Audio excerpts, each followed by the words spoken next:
یو ښه زیری افغانانو ته.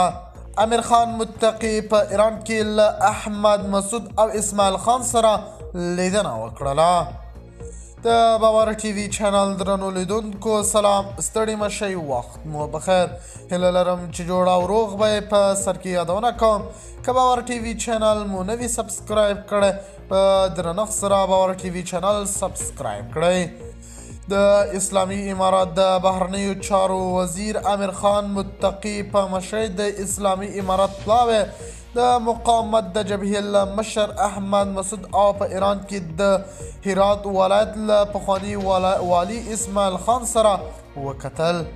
په قطر کې د اسلامي امارات د سیاسي دفتر د ویان محمد نعیم لخوا په خپره شوي ویډیو کې متقي له احمد مسعود او اسماعیل خان سره د خپل ملاقات پخلی کړی دی.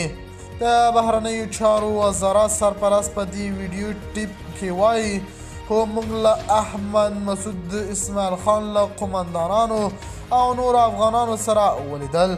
موږ ټولو ته ډاډ ورکړ چې دوی کولی شي پرته له کومې اندېښنې هېواد ته راستانه شي او په سوله کې ژوند وکړي. د اسلامي امارات ویان مرستیال بلال کریمي هم ویلي چې د اسلامي امارات پلاوی په ایران کې له احمد مسعود او اسماعیل خان سره کتلي دي.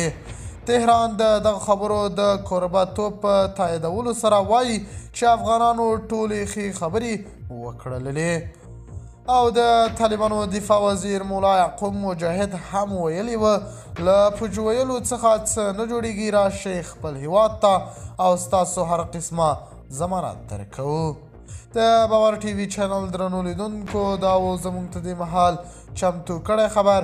که غواړئ د نورو تازه خبرونو څخه خبره شئ، باور ټي وي چینل په درنښت سره سبسکرایب کړئ. د الله په امان، تر بیا ښې چارې.